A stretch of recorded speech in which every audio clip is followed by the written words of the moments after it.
Now then, this is phase 2 of the refurb of the MPC 2000 XL. So I always intended to replace these the glow in the dark red pads. I always thought they sort of clashed with the orange.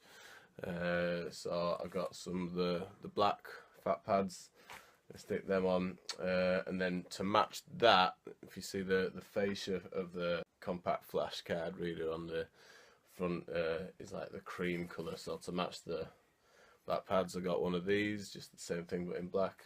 And also the knobs on the volume pots are a bit worn, so I got some more of them. They're like £3 each, and same again for the fader one. Basically all these bits I got them from Jazzcat in the UK. I think he's based in Portsmouth. It's all the same stuff from mpcstuff.com. But it's in the UK. I think he gets them from there. So if you're in the UK and you don't want to wait for them to be sent from the US, it's the same prices basically. But yeah, the most expensive thing was the pad sensor. You might remember me unplugging it earlier on. I messed it up when I put it back in. I didn't get a good contact, and I followed some bad advice on an MPC forum saying to remove it and adjust the position to get it right again. I should not have done that. I damaged it in the process. I've since found out that you should never move these. They're too delicate to peel off. You're very likely to damage them, so don't do that. But yeah, I got a new pad set from Jazzcat anyway. Can't remember how much that was, the prices on mpcstuff.com, but that's the dearest bit. So yeah, I needed to replace it at some point anyway, because you could feel they weren't that fresh, but I wasn't intending on doing it now. But anyway, I'm going to stick all this stuff on now, and then that'll be a fully refurbished MPC. Let's do it. So, easy as pat. These knobs literally just pull off like that, stick the new one on. Nice and fresh. Simple things. Next thing, we'll just get this cream fascia off. Literally just 2 screws, I think, on the inside. Couple more under here too.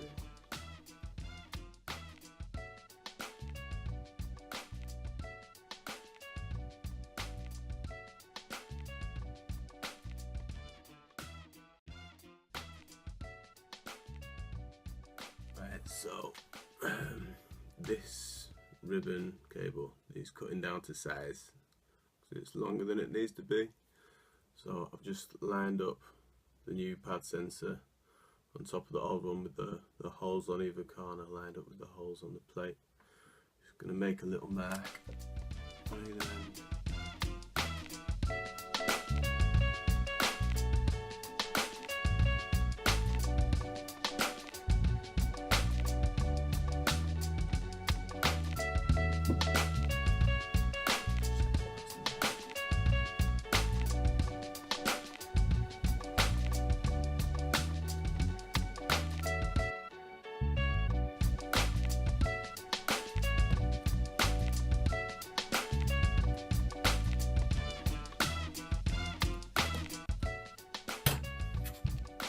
Hopefully be the right length.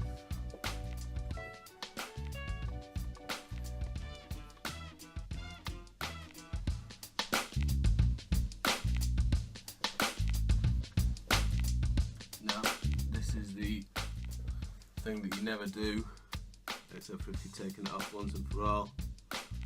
That is just going to peel this off the left side. The old pad sensor. If you're wondering, when I took it off before, it was this row of pads that were no longer working after I'd done this. All the others were still alright, but that row was completely dead.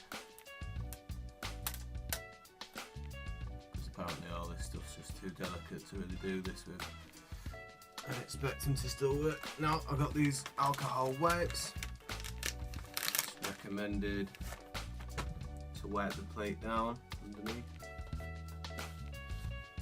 Get all that sticky, gluey, adhesive stuff off, so it's a flat surface that you're sticking your next pad sensor onto. Right, so I've just slotted that ribbon into there to the back, clip the black thing shut and tested it. Pads are working now. I'm just going to stick it down, peel this thing off.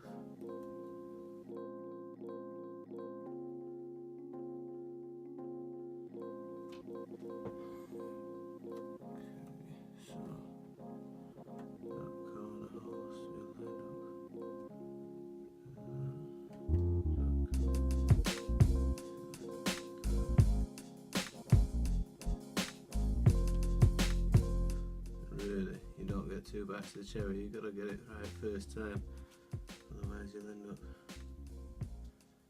damaging it when you peel it off again like I did last time.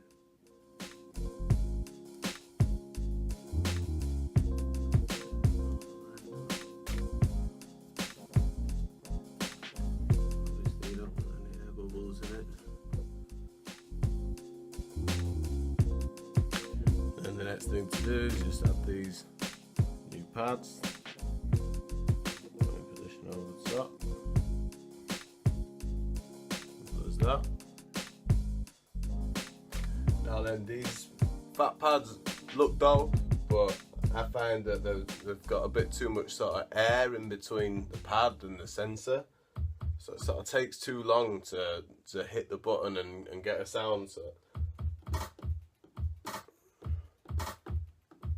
it's like, you know, for hitting those ghost notes and stuff, it's not as responsive as I'd like it. So MPCstuff.com do these things called padcorx that you can stick on the side of the pads to just reduce that gap. Some people say they make things worse because then you're always sounding a note and you don't necessarily need to because they're too responsive, and that gap's, you know, there for a reason. I'm gonna try them out and see if it's better with or without them. And the padcorx are self-adhesive, so all you really need to do is just peel them off that and stick them onto the discs on the underside of the pads.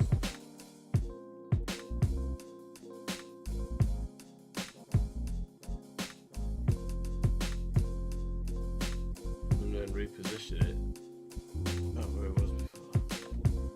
See if that improves things at all. Definitely feels better. You can't feel as much of a gap in between them like you could before. It feels a bit more like a 1000 or a machine or something. Which, yeah, see how it feels plugged in. Yeah, first impressions is that with the padcorx it definitely does give more control over all them ghost notes.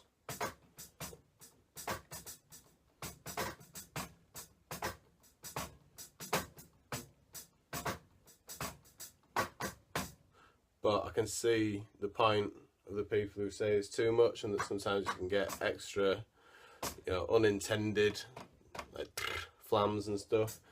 I'll see how I go. What I might end up doing is just have, say, 2 rows, like one on each extreme end that's got them, and the ones in the middle without them, or the top and bottom with, and the middle ones without, maybe. So you've got the choice. You can put, like, say, the snares that are just hitting once, you know, the ones with a bigger gap, maybe, but the ones that you're going to be doing a lot of ghost notes, like hi-hats and kicks, maybe with the padcorx. But I think I'm going to keep them for now. I prefer the way the pads feel with them.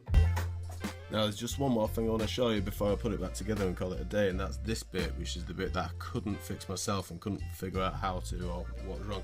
What the problem was some of the pads would either not make a sound, or they'd hit the wrong sound, or they'd hit something and it'd sound loads of times, and it was really erratic. And it was a bit like that when I got it, and it got worse after I'd taken it apart. Couldn't figure out what it was. I sent it to someone locally, messed about with the interlink, had it all cleaned up, had new pads on it, as you've seen.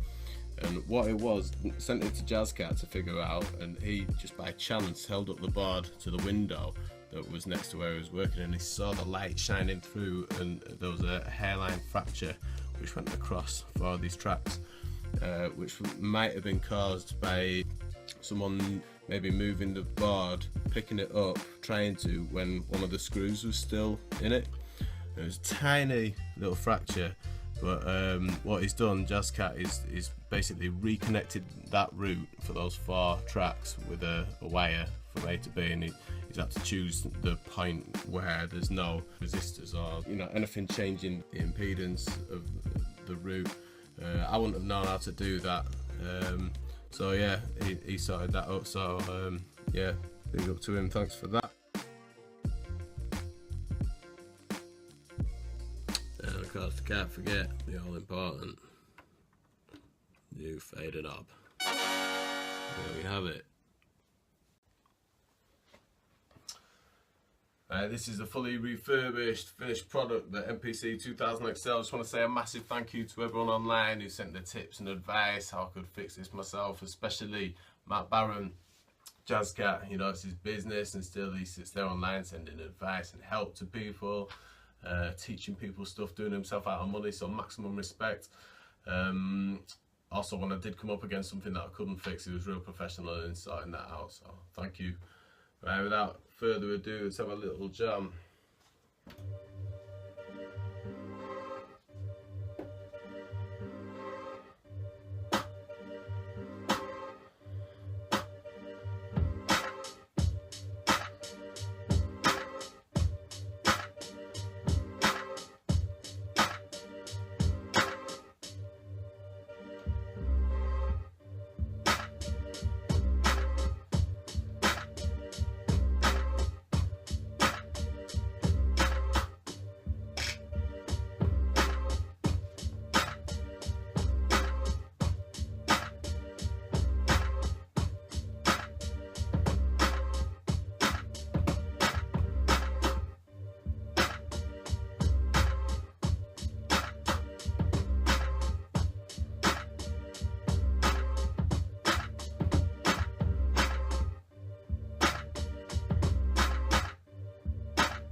Peace.